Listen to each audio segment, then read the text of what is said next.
By asking questions and discussing things, you give your doctor a better understanding of your specific concerns, and that's important. Do not hesitate to ask questions. In fact, it might help to write them down beforehand. You are not the first person in your situation to have those questions, and you won't be the last. As far as your mental state, you're supposed to be able to control that. So I think in that respect, it's very difficult to ask the doctor, you know, why am I feeling this way, or why am I having this symptom, or what does this mean? Sometimes it is difficult to ask questions. Here to help us talk about issues and answer some of our questions is Dr. Kathleen Weaver, a clinical associate professor of medicine at the Oregon Health Sciences University, and Dr. Richard Friedman, a psychologist who is professor of psychiatry at the State University of New York at Stony Brook. Thank you both for joining us. All right, let's talk about what that patient had to say. What should we know about talking to the doctor, about asking questions? Dr. Weaver? Well, I think an important thing is to be really honest and talk about symptoms or areas in your life that are bothering you, and to make a list of these things before you go to your doctor, because often in the time that you're speaking with your doctor, you might forget some important point. And I always ask my patients then, is there anything else on your list that we haven't covered? Because sometimes they put the most important thing last, and I would like to make sure that we cover all those. For them to be open and honest about what's going on and their feelings, if they feel comfortable writing that down.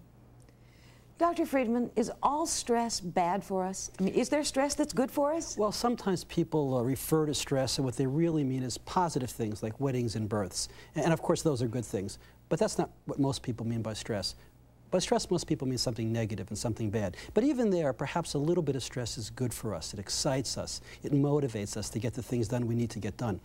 But it's important to appreciate that too much stress, rather than being a motivator, overwhelms us. It becomes a very negative thing, psychologically and behaviorally and medically. The important thing is to recognize the point at which psychological stress has stopped motivating and begin to really cause damage psychologically, behaviorally, and medically, and take steps to do something about that stress. Now, how do I know that point? How do I know when I've gone from just normal everyday stress over the line into something else? It's important to talk to your doctor about your symptoms, and also talk to people in your family and your friends about how you've been reacting. But perhaps the most important way you learn about stress and its effect on you is to turn inward, is to see whether or not you're handling life's challenges in an effective and appropriate manner, and whether or not some of the stresses of daily life are causing physical symptoms in your body. So now I'm ready for a therapist. How do I find the right therapist? What do I look for? Well, I think the best referral source of information might be your primary care physician. Your physician knows you, he knows your problems, and he also is very likely familiar with the practitioners in the community. In addition, there are professional organizations of psychiatrists, psychologists, and social workers in most communities, and that's a good source of information as well.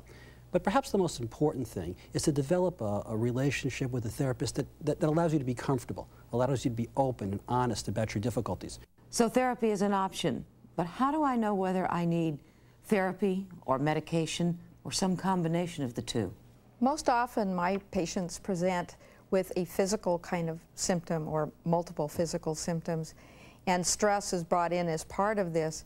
And what I start doing is treating them with medication, but encourage them to go into therapy more as a longer-term solution or a way to handle these kind of problems in the future.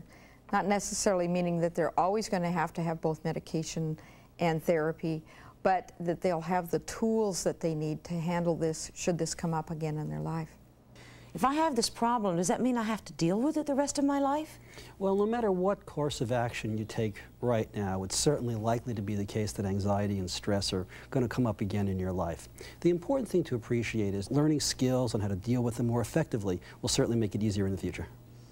Dr. Friedman, Dr. Weaver, thank you for joining us. And thank you for joining us.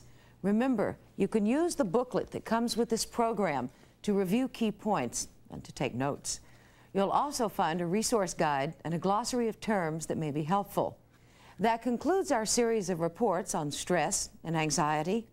We wish you well. I hope we have done our job and that you have a better understanding of your condition. The knowledge you have gained should help to prepare you for decisions you may have to make. It can also help you sort out any additional information you receive, whether it is from well-meaning friends or the evening news. Facing a medical condition involves taking personal responsibility. Responsibility for keeping in touch with your doctor and other health professionals and for following their instructions. And of course, responsibility for getting the support that you need. For all of us with Time Life Medical, thank you for turning to us at this time.